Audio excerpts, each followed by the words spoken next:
Hello friends, welcome back on this platform. आप सभी का एक बार फिर से इस प्लेटफॉर्म पे बहुत बहुत स्वागत है।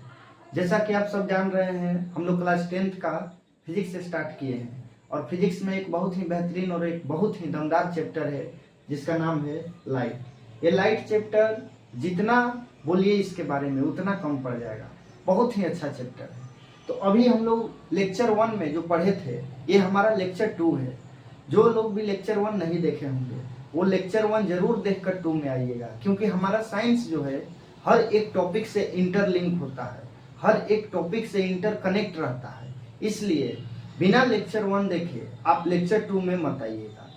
अभी बातें हमारा बेसिक चल रहा है, यानी लेक्चर 1 और लेक्चर 2 तक हमारा कुछ बातें बेसिक रहेगा, बट ये बेसिक हमारे सिलेबस में पढ़ना है और इस बेसिक से स्ट्रेट फॉरवर्ड क्वेश्चन पूछ लिया जाता है, मतलब डायरेक्टली पूछ लिया जाता है, एमसीक्यू के रूप में पूछता है, या यहाँ से मिला करके और एक कॉन्सेप्ट तैयार करके कुछ क्वेश्चन क्रिएट कर लिया जाता है। और कई साल ये आया है क्वेश्चन, ये सब बेसिक से, तो हमें बेसिक पढ़ना ही होगा। बट हमारा लेक्चर 3 से मेन पढ़ाई शुरू हो जाएगा लाइट के बारे में। तो आज का हमारा ये टॉपिक कवर करना है सोर्सेस ऑफ लाइट। उसके बाद सोर्सेस ऑफ लाइट में हम लोग ये जानेंगे कि नेचुरल सोर्सेस हमारा क्या होता है, फिर उसके बाद आर्टिफिशियल सोर्सेस के बारे में हम लोग जानेंगे। तो आइए बात करते हैं हमारा सोर्सेस ऑफ लाइट का। ये सोर्सेस ऑफ लाइट जो आपको दिख रहा है, इसका मतलब ये होता है कि हमारा जो लाइट है यानी प्रकाश है, उसको निकलने का सोर्सेस क्या क्या हो सकता है, यानी वो कहाँ कहाँ से प्रोड्यूस हो सकता है। देखिए, लाइट का बनना वो एक अलग मैकेनिज्म हो जाता है और ये लाइट का प्रोड्यूस होना ये एक अलग मैकेनिज्म हो जाता है। तो मतलब हम लोग इसमें मेन पढ़ाई ये कर रहे हैं कि लाइट का आखिरकार में सोर्सेस क्या क्या हो सकता है, मतलब लाइट किन किन सोर्सेस से हमें मिल सकता है। जैसे हम बात करते हैं, यदि मान लीजिए कि फूड के बारे में, भोजन के बारे में, कि हमारा भोजन का सोर्सेस क्या क्या हो सकता है, तो हमें प्लांट से भोजन मिल सकता है, उसके बाद एनिमल से भी मिल सकता है, मिल्क वगैरह मिलता है। तो ये हमारा सोर्सेस हुआ फूड्स का। उसी तरह लाइट का सोर्सेस क्या क्या हो सकता है, यानी लाइट हमें कहाँ कहाँ से मिल सकता है। तो पहले इसका डिफिनेशन को जानेंगे कि सोर्सेस ऑफ लाइट क्या है।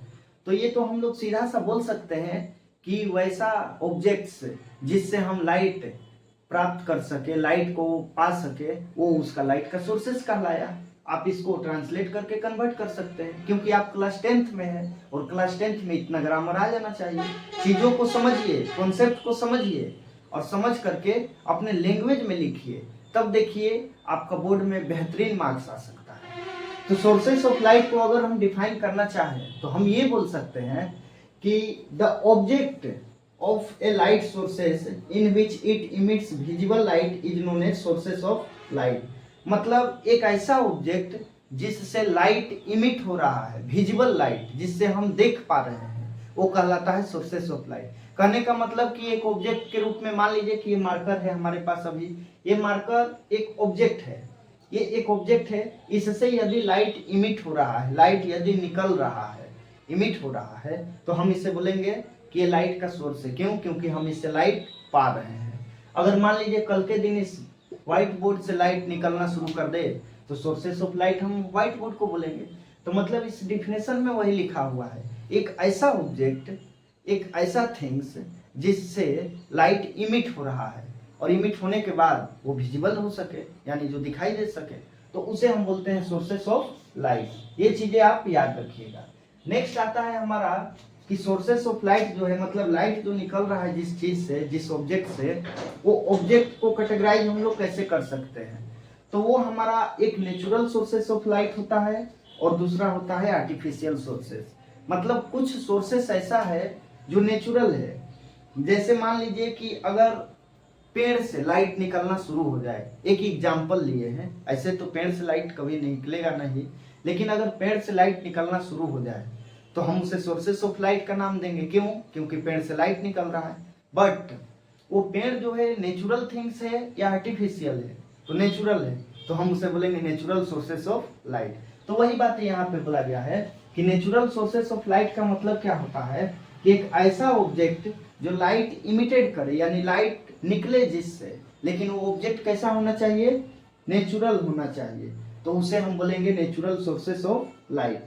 जैसे कि स्टार्स हो गया, फायर फ्लाइज हो गया। फायर फ्लाइज यानी जो जुगनू देखते थे पहले हम लोग, अब तो कम दिख रहा है, तो ये सब आपका नेचुरल सोर्सेस ऑफ लाइट के अंदर आ जाएगा। क्यों? क्योंकि ये जितना भी ऑब्जेक्ट दिख रहा है आपको, ये ऑब्जेक्ट को नेचर के द्वारा क्रिएट किया गया है, ये ह्यूमन नहीं बनाया है। स्टार्स भी खुद से और फायरफ्लाइज भी खुद से। नेक्स्ट आता है हमारा artificial sources of light. Artificial sources of light का मतलब हुआ कि किसी सोर्सेस से लाइट निकल रहा है, लेकिन वो सोर्स, वो ऑब्जेक्ट आर्टिफिशियल होना चाहिए। आर्टिफिशियल मतलब ह्यूमन के द्वारा बनाया हुआ होना चाहिए। जैसे मान लीजिए कि एक वैसा डिवाइस जो लाइट प्रोड्यूस कर रहा है, लेकिन जिसे डिजाइन किया गया है किसके द्वारा? ह्यूमन के द्वारा, यानी मैन मेड के द्वारा। फॉर एग्जाम्पल इसका हो जाएगा एलईडी। ये जो एलईडी बल्ब हमें दिखाई देता है, सबके घरों में लगभग में एलईडी बल्ब है, तो ये एलईडी बल्ब से लाइट इमिट होता है, लाइट निकलता है, लेकिन वो एलईडी बल्ब को कौन बनाया? ह्यूमन, यानी मैन। तो हम उसे बोलेंगे आर्टिफिशियल सोर्सेज। एग्जाम्पल में बल्ब हो जाएगा, और भी बहुत सारा ऐसा थिंग्स आ जाएगा जो हमारे आसपास दिखाई दे रहा है, जिससे लाइट निकल रहा है, लेकिन उसे ह्यूमन के द्वारा बनाया गया है, तो हो जाएगा हमारा आर्टिफिशियल सोर्सेस ऑफ लाइट। तो अब हम लोग अपना नेक्स्ट टॉपिक लाइट रे के बारे में जानते हैं कि ये लाइट रे क्या होता है। ये सब बातें अभी बेसिक चल रहा है, यानी लेक्चर 3 में हम लोग मेन पढ़ाई शुरू कर देंगे लाइट। तो ये लाइट रे हमारा क्या होता है, इसके बारे में हम लोग समझते हैं। लाइट रे का डिफिनेशन से पहले हम लोग समझेंगे कि द पाथ ऑफ लाइट, यानी लाइट का रास्ता ही लाइट रे कहलाता है। जैसे मान लीजिए कि ये एक सोर्स है, इस सोर्सेस से लाइट निकल रहा है, निकल रहा है, निकल रहा है। तो ये जो निकल रहा है यहाँ से, यानी पॉइंट ए, और ए से आ गया लाइट रे निकलते हुए कहाँ? बी तक। तो ये किस रास्ते को पकड़ कर आया? ये इस रास्ते को पकड़ कर आया है, ये रास्ते को। तो यही रास्ता क्या कहलाता है? लाइट रेज कहलाता है। यानी किसी सोर्सेस से लाइट निकला और निकलते हुए किस रास्ते को पकड़ते हुए वो आगे बढ़ रहा है, वो रास्ता ही कहलाता है हमारा लाइट रेज। और ये एरो लगाकर हम लोग डिनोट करते हैं, अभी जस्ट पढ़े थे हम लोग कि इसे एरो के द्वारा डिनोट किया जाता है। तो ये हमारा लाइट रे का बातें हुआ। दूसरी बात कि ये हमारा जो हेड है, यानी लाइट रे में जो हेड है, ये डायरेक्शन बतलाता है। मतलब ये डायरेक्शन हमें किस प्रकार बताता है कि जैसे ये लाइट रे किस डायरेक्शन में जा रहा है, तो ये कौन बताएगा? हमारा हेड बताएगा। यानी लाइट रे का जो हेड है वो ये बतलाता है कि लाइट रे का असल में डायरेक्शन क्या है। जैसे मान लीजिए कि लाइट रे इस तरीके से बनाया हुआ है, तो ये लाइट रे का तो ये पाथ है, ये लाइट रे का आपका पाथ है, रास्ता है, ठीक। लेकिन ये जो हेड है इसका, ये हेड बतलाएगा कि लाइट रे किस डायरेक्शन में जा रहा है। तो ये हमारा हुआ head is denote the direction of light रे। अब बातें क्लियर आपको हुआ होगा कि लाइट रेज क्या होता है। लाइट के पाथ को, यानी लाइट के रास्ते को लाइट रे कहा जाता है। लाइट रे किसी सोर्सेस से निकला और निकल करके किस रास्ते को पकड़कर वो आगे बढ़ रहा है, उसी रास्ते को हम लोग क्या बोलेंगे? लाइट रे बोलेंगे। और इसे डिनोट किया जाता है एक एरो के द्वारा। एरो में जो हेड होता है हमारा, यानी उसका जो सिर होता है, वो डायरेक्शन बतलाता है। नेक्स्ट बात करेंगे बीम ऑफ लाइट के बारे में। ये बीम ऑफ लाइट हमारा क्या है? बीम ऑफ लाइट का मतलब हुआ कि बहुत सारा लाइट रेज का ग्रुप अगर एक साथ कहीं से निकल कर आ रहा है, तो उसे हम बोलेंगे बीम ऑफ लाइट। मतलब जैसा बात करते हैं हम कि ये एक लाइट रेज है, ये एक लाइट रेज है, ये एक हमारा लाइट रेज है, ये एक लाइट रेज है। तो मतलब इसमें क्या है? ग्रुप दिख रहा है आपको, यानी ये लाइट रेज का हमारा ग्रुप दिख रहा है। ये बहुत सारा लाइट रेज का क्या है? ग्रुप दिख रहा है।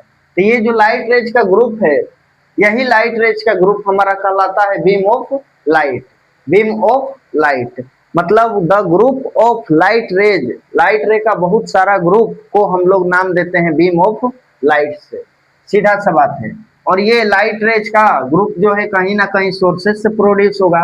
वो सोर्स कुछ भी हो सकता है, टॉर्च हो सकता है, आपका एलईडी बल्ब हो सकता है, या मरकरी हो सकता है, जो भी चीज हो, सोर्स कुछ भी हो सकता है जहां से लाइट प्रोड्यूस करे।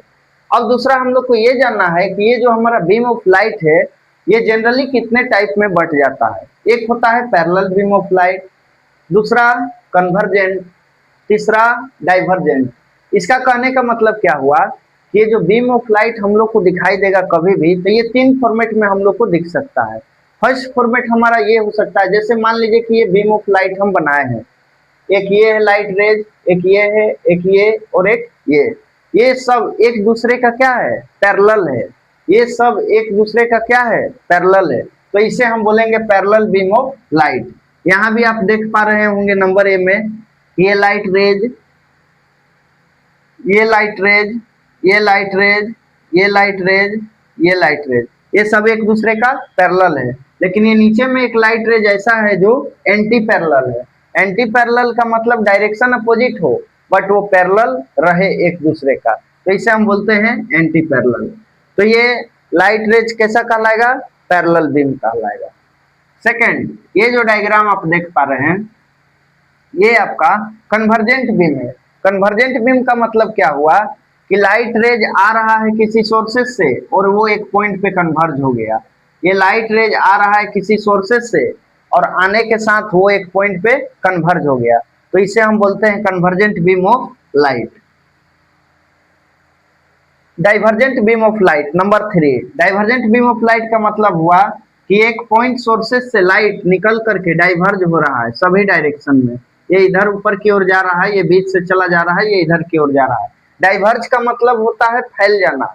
डाइवर्ज का मतलब क्या होता है, फैल जाना। मतलब किसी पॉइंट सोर्सेस से लाइट निकला और वो क्या हो गया, वो डाइवर्ज हो गया, वो चारों तरफ फैल गया, तो उसको हम लोग बोलते हैं डाइवर्जेंट बीम ऑफ लाइट।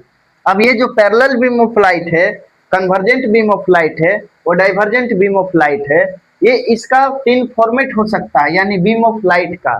क्या इसके अलावा भी कुछ हो सकता है? अभी हम लोग को फिलहाल क्लास 10th में ये 3 फॉर्मेट में बीम ऑफ लाइट को पढ़ना है। Number 1 parallel beam of light, number 2 convergent beam of light, number 3 divergent beam of light. तो उम्मीद करते हैं कि आपको ये टॉपिक क्लियर हो गया होगा और ये हमारा बेसिक पार्ट था। जब हम अब नेक्स्ट वीडियो में मिलेंगे, नेक्स्ट लेक्चर में मिलेंगे, यानी लेक्चर नेक्स्ट हमारा जो रहेगा वहां से लाइट चैप्टर का हमारा मेन टॉपिक शुरू हो जाएगा, रिफ्लेक्शन ऑफ लाइट। उसके बाद वहां से हम लोग इमेज का फॉर्मेशन के बारे में रूल वगैरह पढ़ते हुए आगे बढ़ते चले जाएंगे। तो तब तक के लिए आप इन सब चीजों को एक बार अपने माइंड में रिकॉल करते रहिएगा। अगर कोई डाउट हो तो कमेंट में लिख करके जरूर बताइएगा। Thanks for watching this video.